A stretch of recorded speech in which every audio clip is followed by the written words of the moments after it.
Here we go, episode 112 of the Daily Puck Drop here on Wednesday, May 22nd. Good morning, good afternoon, good evening. Number one dad in the world. It's Puck here, pucksports.com, YouTube, Apple, Spotify, wherever you find your podcasts. And hopefully everybody is enjoying your wonderful Wednesday as we bring you episode 112 of the Daily Puck Drop, Wednesday, May 22nd. All right, we'll set the table for you. We'll get ready for a fantastic Wednesday.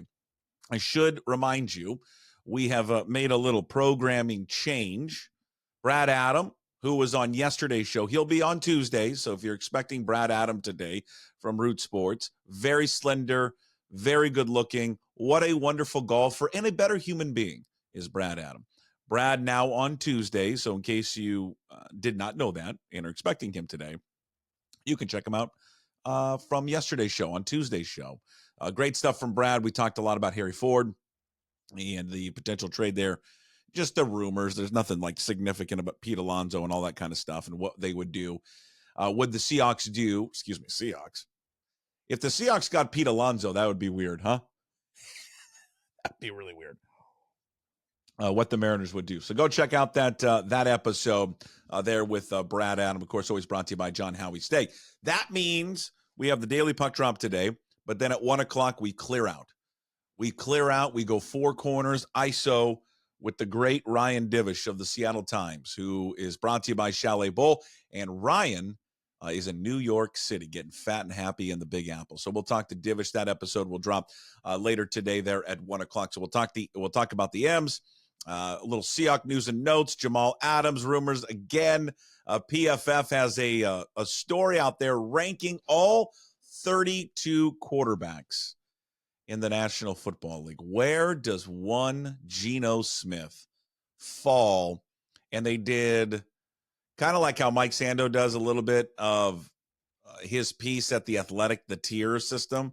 They did tiers, but what I like about what PFF did is that they did their tiers, but then they named their tiers, which is pretty funny. And I like kind of the names that they have for their tiers. So where does Geno Smith fall into the tiers by Pro Football Focus? There's 6 of them. So we'll talk about that. Hey, what the puck? And there's some terrible news involving the best show in the history of sports television, which is real disappointing. Also, we're gonna ask a tipping question, a story on competitive eating, and virtual porn. This is the stuff you find at Hey, What the Puck here on the Daily Puck Drop, the DPD. Let's start first with the Mariners. I don't know. They're winning and it's fun. Just another thrilling win yesterday, therefore, the Mariners, where once again, now this is a little bit of a different formula because they have been not doing much against the starter and then find themselves taking advantage of the other team's bullpen. Now, they kind of did a little bit of both yesterday, where they got to Clark Schmidt in that game. And I'm going to play some sound from Clark Schmidt because the Yankees are right now bitching and moaning about what happened in the third inning when Dylan Moore hit the home run and Josh Rojas was on at second base. Clark Schmidt upset about tipping pitches. He clearly is annoyed by it. Now, I think he's annoyed by it on a couple of parts. One, this has probably been happening to him before. He's annoyed that it happened in the game. He's annoyed that Dylan Moore hit a home run off him. He did, though, after he's complaining about it, say, hey, listen, it's part of the game. I get it. But he's clearly bothered that the Mariners were doing it. And the simple explanation would be this: then do a better job of hiding what you're doing and hiding your pitches. They did an amazing breakdown this morning on MLB Central on how he was tipping his pitches. And this, as they laid it out, this wasn't really Josh Rojas seeing the signs and relaying them to Moore, if he was even doing that. Because in part of the piece that they did on MLB Central was they don't even know what Rojas's tail sign was. They couldn't even figure it out. And they showed it a million times, and I don't think he did anything. But maybe there was something small that you missed there on the broadcast. But Bryan Woo, we'll get to that. But Bryan Woo, Dylan Moore, just unbelievable. Dylan Moore on this road trip, 7 of 15 with 3 home runs, 2 doubles, and 4 walks. It's just remarkable what he's been able to do, filling in for J.P. Crawford. They'll get Nestor Cortez today, so Moore will be back in the lineup. And Scott Service said that last night. So you'll have more right-handers in there. You'll see Garvey, you'll see Haniger.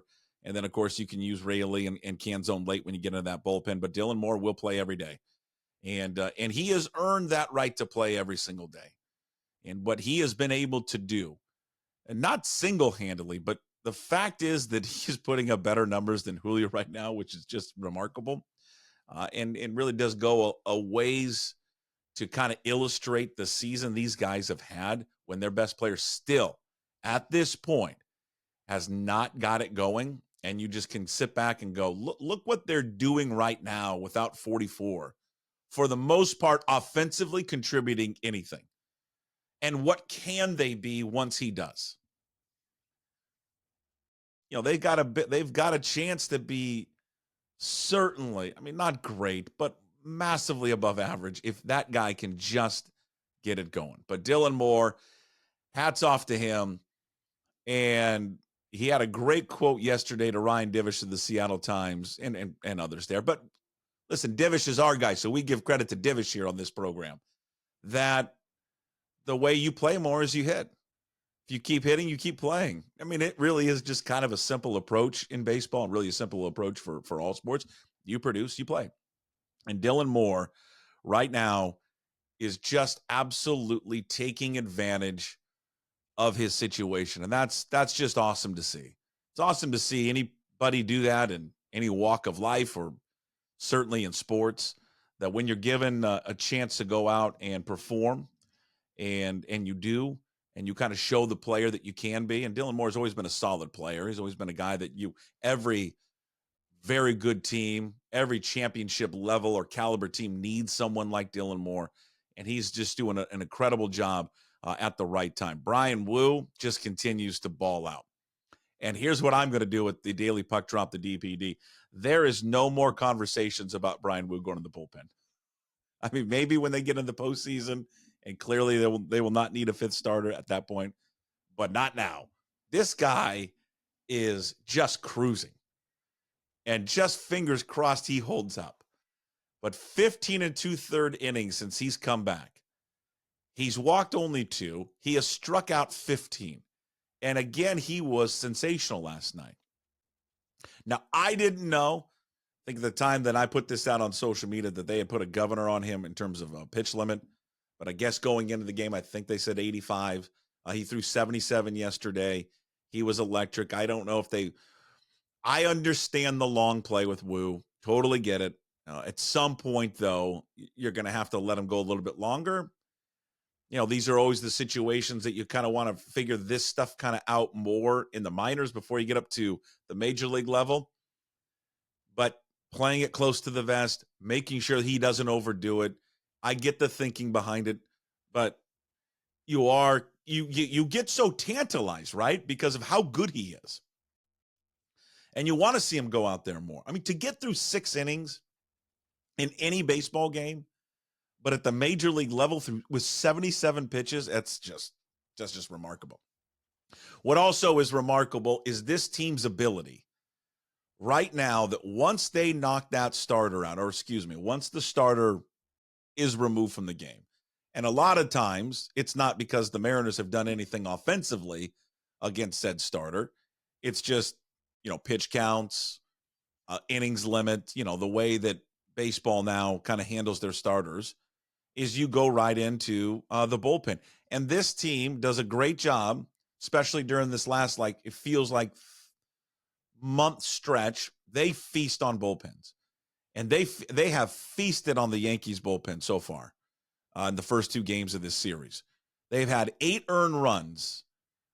The Yankees bullpen has given up 8 earned runs in 5 2/3 innings. And so you see, once they get into that 7th inning or later, they have done an amazing job. And the stats overall, the splits back that up for the entire season, because the Mariners are one of the best teams in baseball 7th inning or later in a ball game.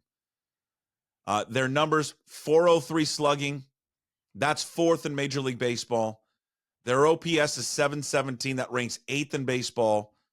They have the third most home runs in baseball, seventh inning or later. Only the Orioles and the Mets are ahead of them. There is just one check mark against them, but this is who they are. And because the home runs, are third in baseball, you can live with this, but they still have the third most strikeouts in baseball, seventh inning or later. But because they're getting home runs, you can deal with the strikeouts. But it's clearly a team that once they settle in, once they settle in, they can do damage later in the games. Now, that's a hard way to win consistently. And it would be much easier if they could get runs early in the game and truly knock the starter out and then just keep adding on once they get into the bullpen. But this is who they are right now. This is kind of their MO offensively and how they like to get things going. But it is a team that I think every single night you'll say this about them: they ain't boring. This team's not boring to watch because they'll do some stuff early in the game. Offensively, you want to pull your hair out. You want to get mad at them. They'll make some base running mistakes. They'll do some stupid plays in the field. But, man, they get to that seventh inning and they're within a couple of runs. They have now built up a belief system for themselves, but clearly a belief system with this fan base that, hey, we're in striking distance. All it takes is one or two things to happen for us, and we're right in it. There is an element, I do believe, and this is okay to acknowledge, because I don't think there's anything wrong with this, because I think it's part of the game. There is an element of luck to this. There's a little bit, and I think you have to at least acknowledge that, and that's fine, because I think with anything, sports, life, whatever, there's a lot of luck involved. Right place, right time, all that kind of stuff. France with the home run in the seventh inning. That was huge. The Raley home run right after the bullpen gave it up to make it 5-3. Obviously, it's one of the biggest moments of the game, and Luke Raley just continues to be just an absolute beast for this team. He's not going to be in the lineup, well, likely not going to be in the lineup today because Cortez is going to pitch. But once they get into that bullpen and Cortez comes out, Raley's a great option coming off the bench to help this team out. Dom Canzone will be a great option coming off this bench. So one thing that they have done with the emergence of these guys is have such a deeper team that when they do get to the bullpen, options on the bench there for Scott Service to go to. Canzone, speaking of him, great catch in the third inning. Wonderful effort there in right field. Something I want to bring up to Ryan Division when we have him on a little bit later today. I don't know what's gotten into Andres Munoz.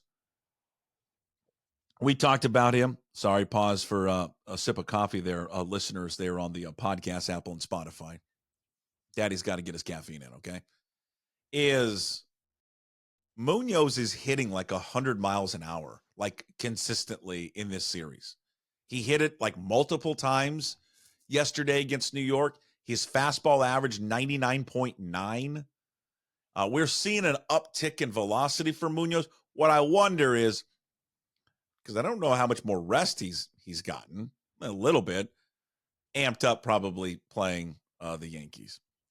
Teased this before, but one of the storylines coming out of the game yesterday was Yankee starter Clark Schmidt passively aggressively, in a way, complaining that the Mariners were tipping pitches when Josh Rojas was on second base and Dylan Moore in that third inning had hit that 2-run home run. When you go back and look at the video, I think there was a little bit of like relaying the signs a little bit at second. And I mean, it was a quality pitch for sure. I think obviously tipping is a part of this game.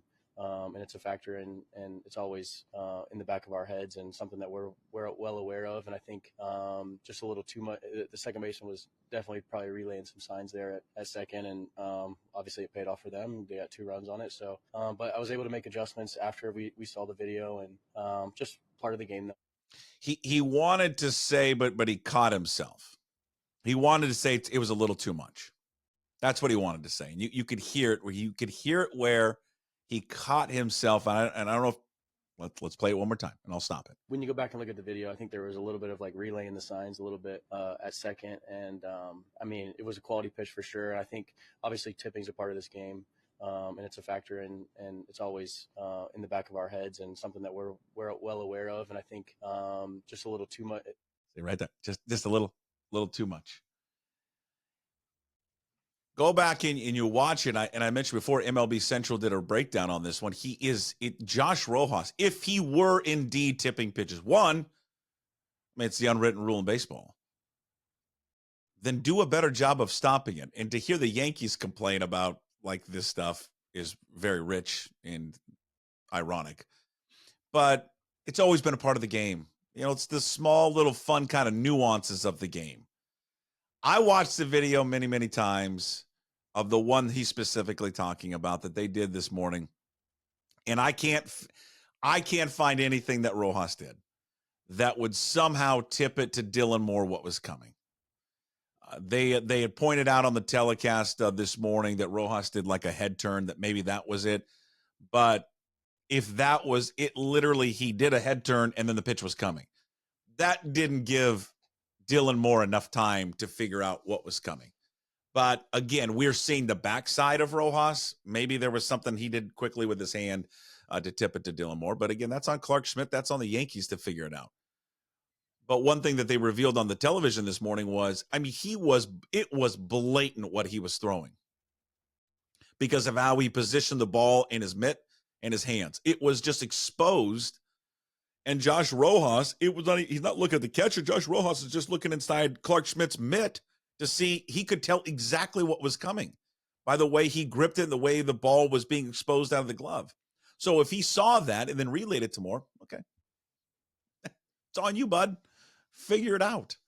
But, you know, nothing's going to be done about it. I mean, if it was old school baseball, there probably would have been something, but nothing will come out of it. But they clearly are annoyed by it. But this has just been a great start to this series, obviously. Thanks, Tips. We sure needed you to point that out. But I think the confidence level that the M's have received from this is immense. Because you sometimes you doubt yourselves, like, how good are we? Like, where are we at in terms of the hierarchy in the American League? They've walked into one of the best teams in the American League and have just, frankly, just kind of pushed them around.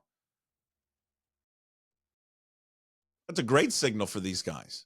It's a great message that the Mariners, the confidence that they can gain from it's just not beating a team that has one of the best records in the American League.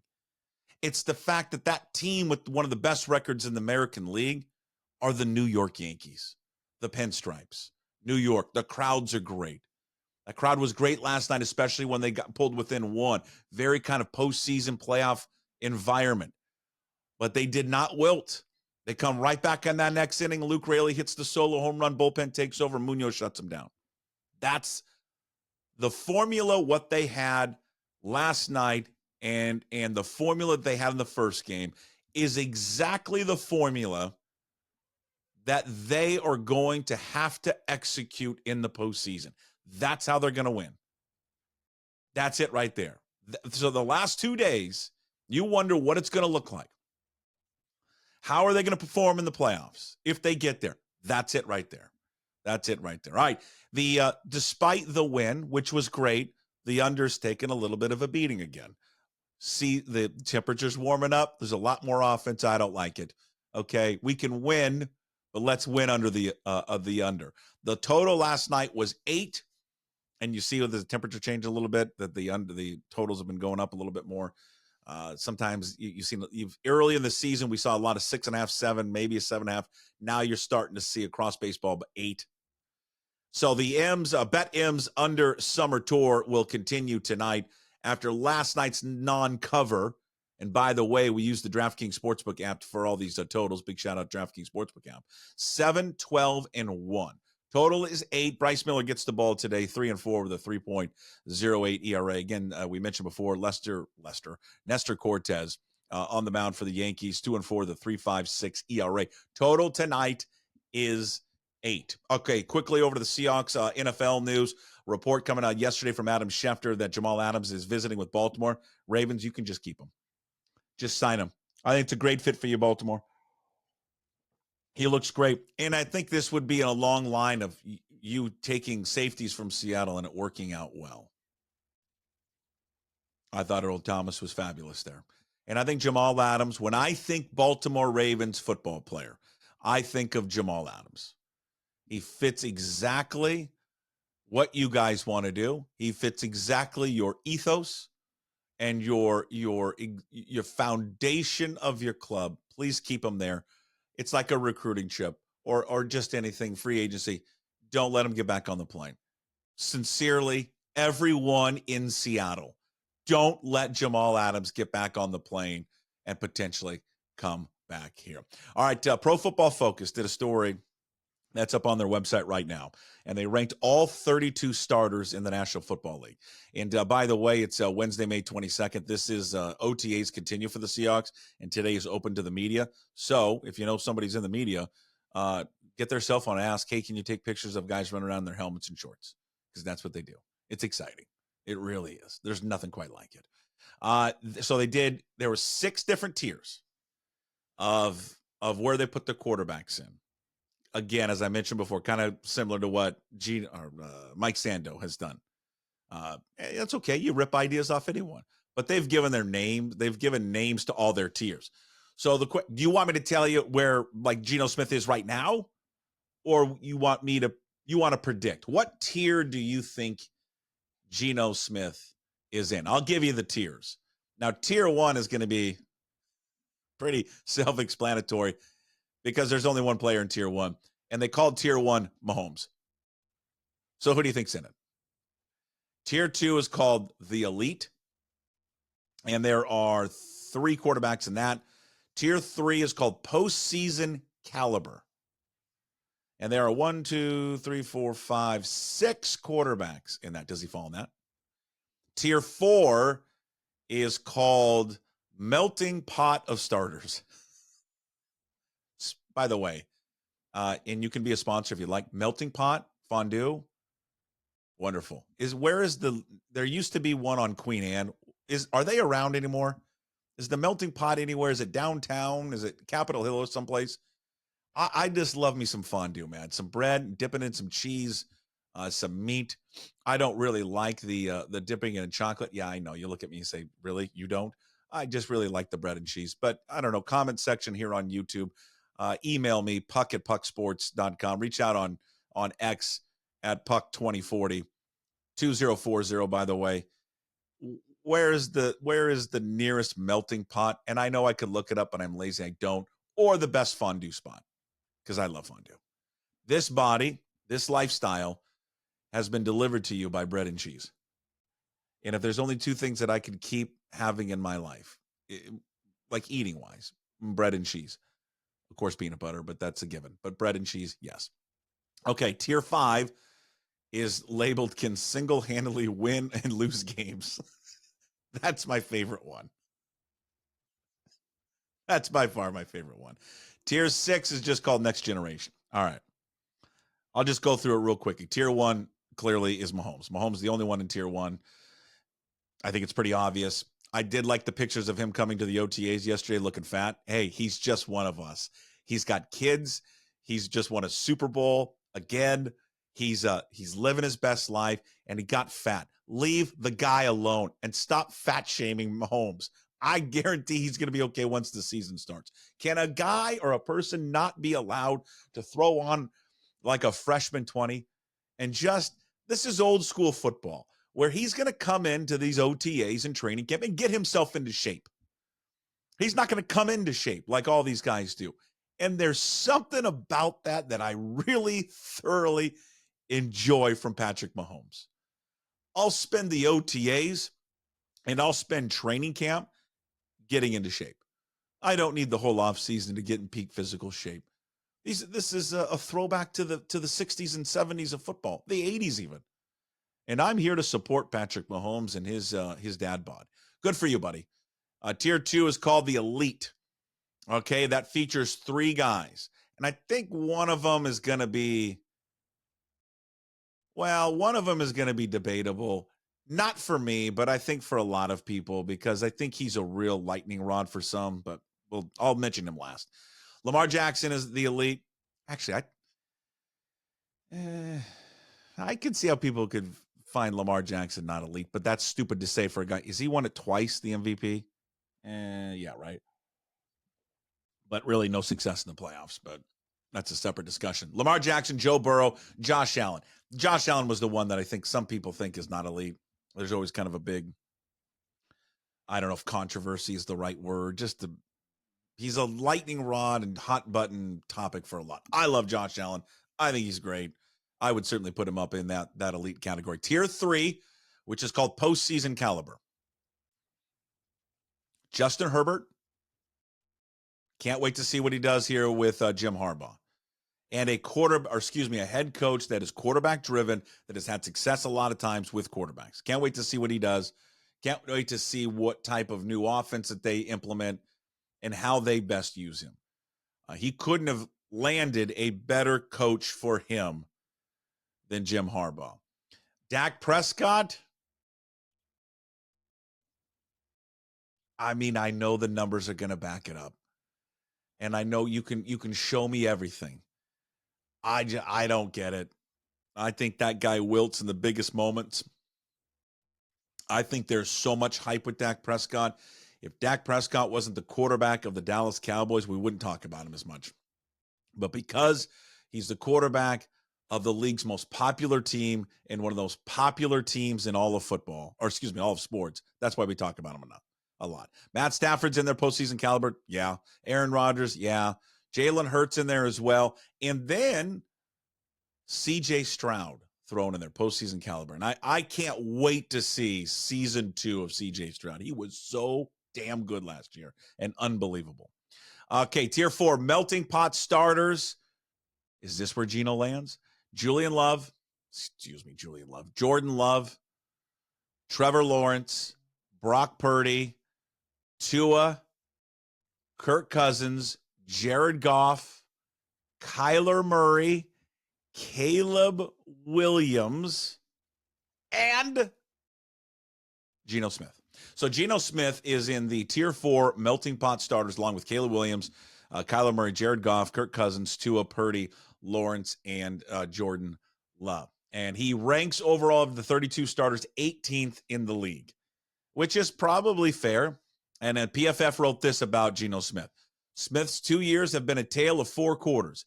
In the first half of 2022, he earned the 3rd highest passing grade in the league.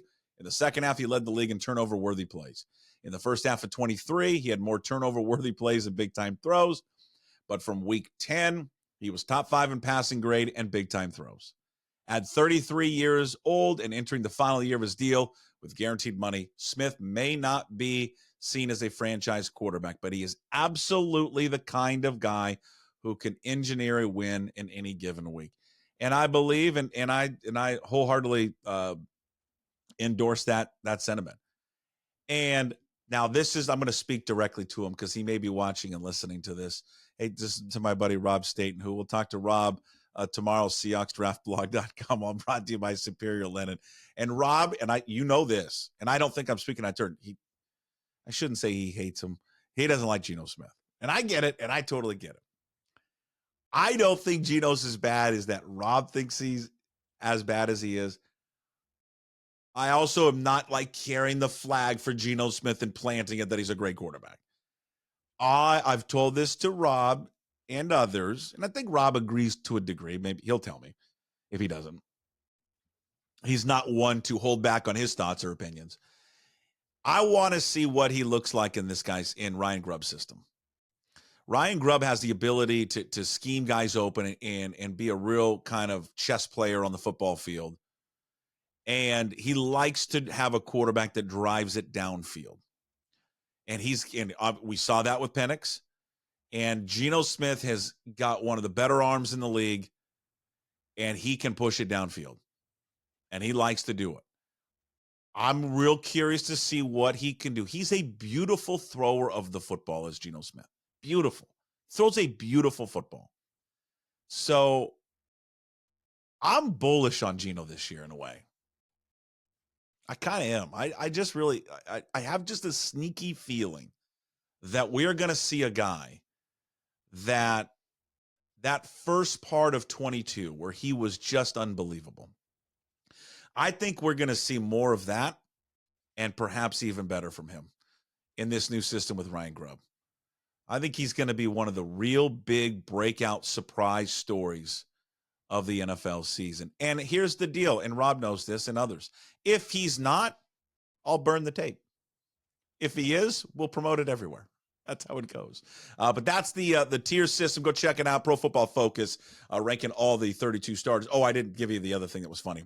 Sorry, I almost moved on too quickly before we get to Hey, What the Puck? We'll wrap it up. Tier 5, this was my favorite category, can single-handedly win and lose games. Deshaun Watson is in that category. Derek Carr's in there. Baker Mayfield. You know who's ranked 22nd? Quarterback of your Pittsburgh Steelers? That's right. Russell Wilson.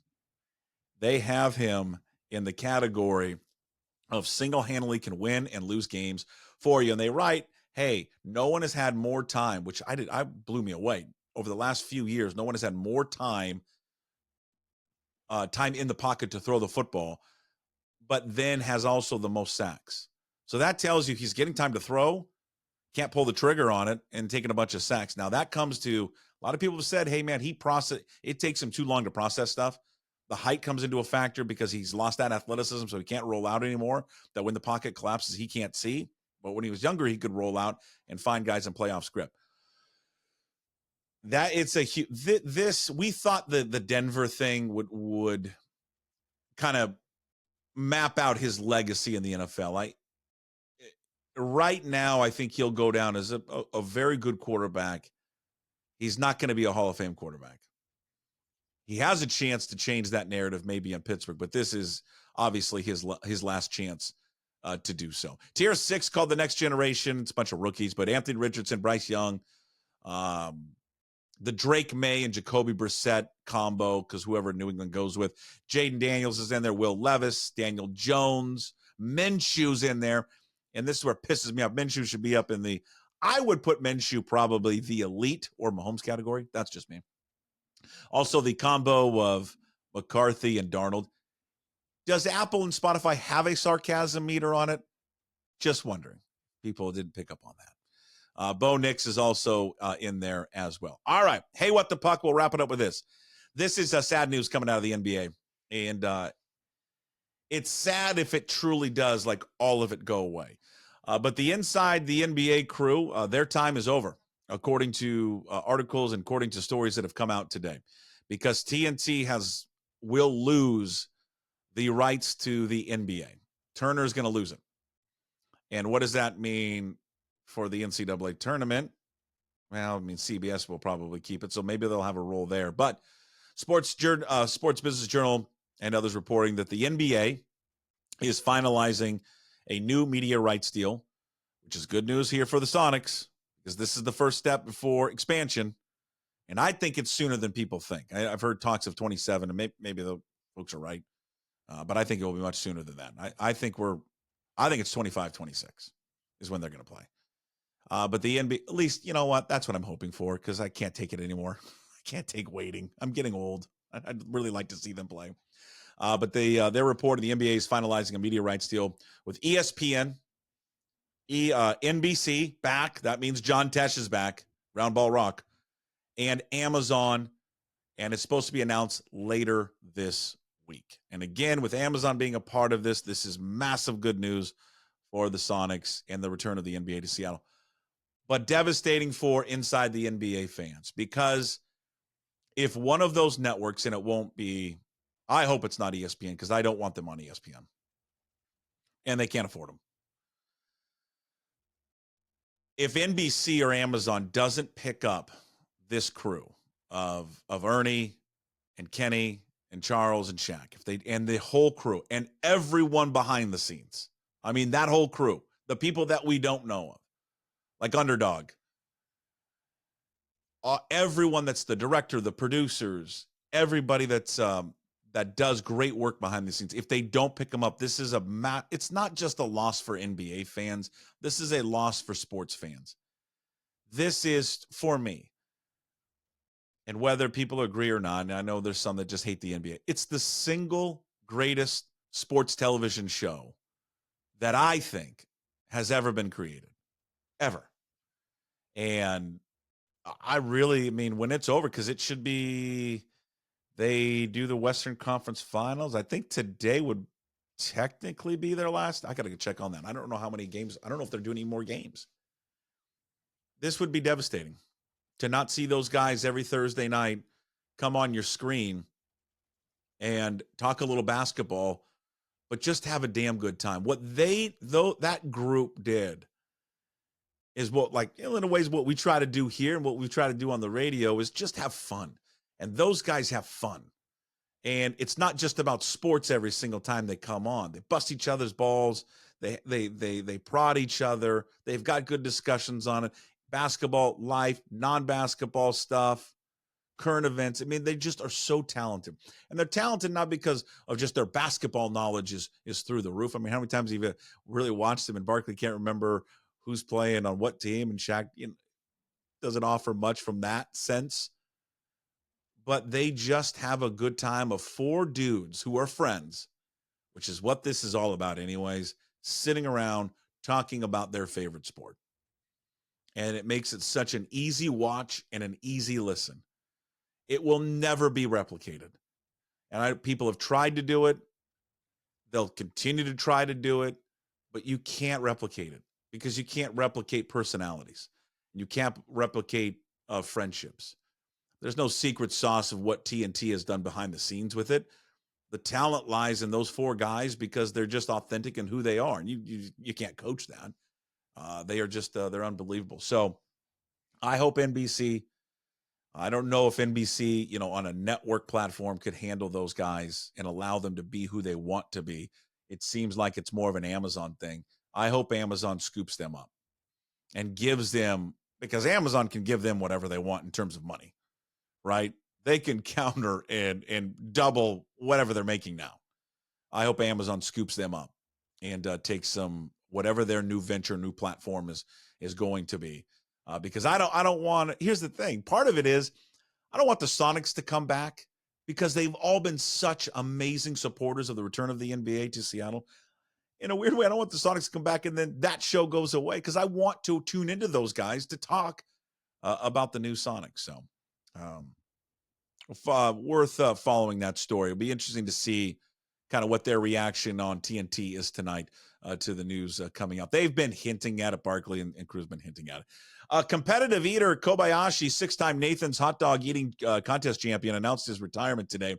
And this is a shocker. He said he has lost his appetite and ability to smell food. You don't say.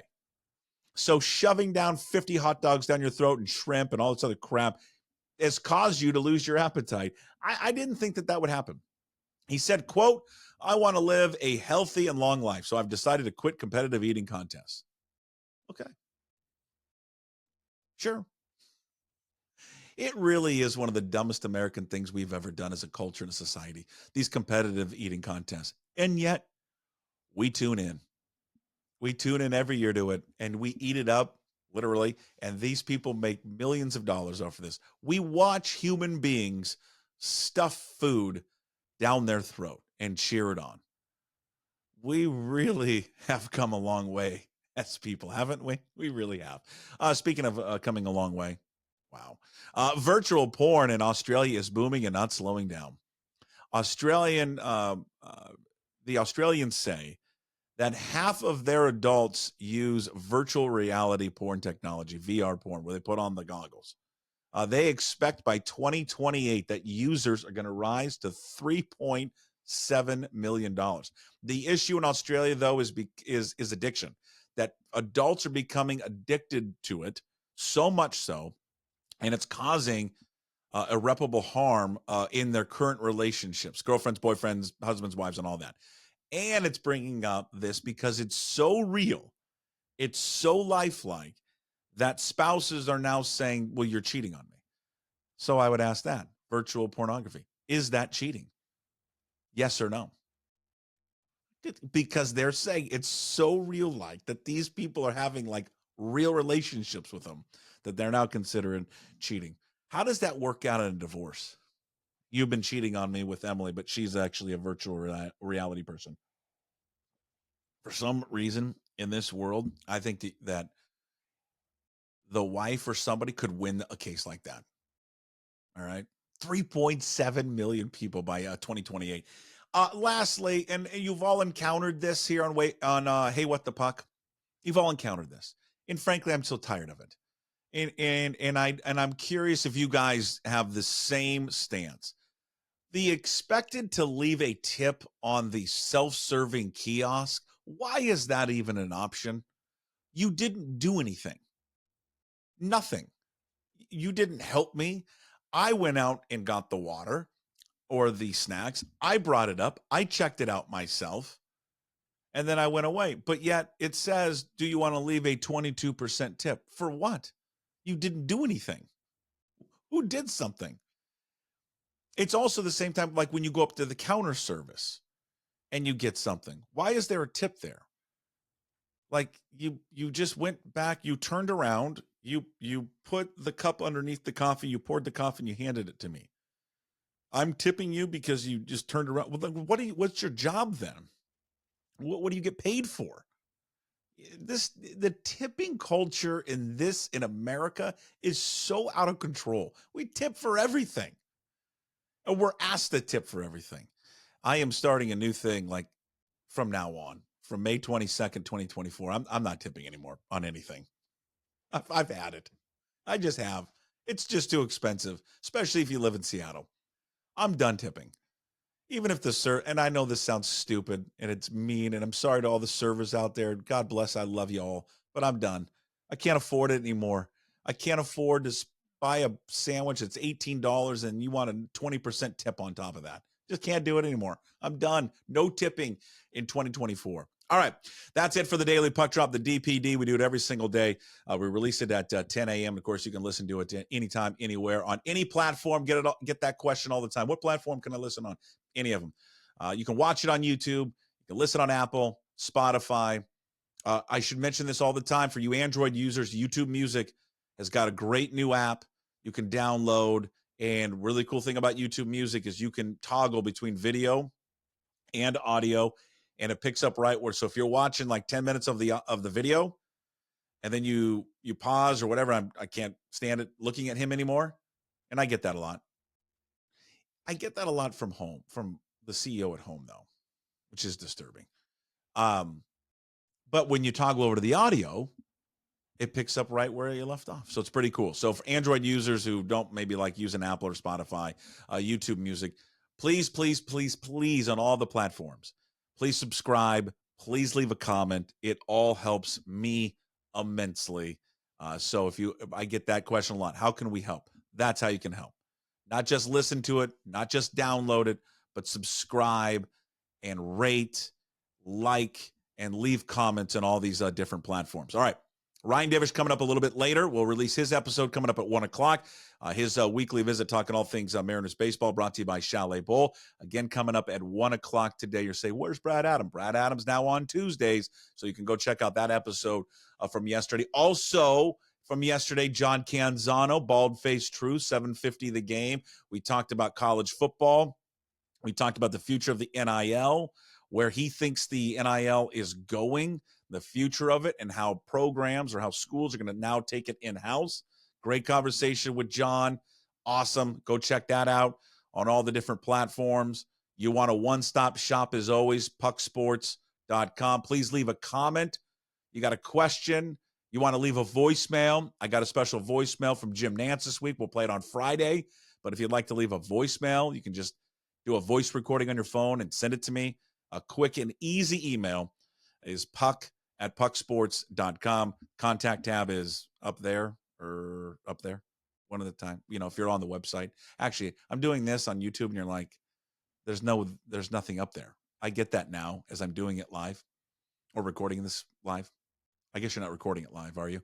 I'm recording it. But on the website, there's a contact tab. So leave me a comment, puck@pucksports.com. That's it for the Daily Puck Drop. Hashtag the DPD. We'll talk to you tomorrow. As always, we promise to be better. No shirt, no shoes, no ties. Would anybody like to smoke some pot? Yeah. I was born to love you. I was born to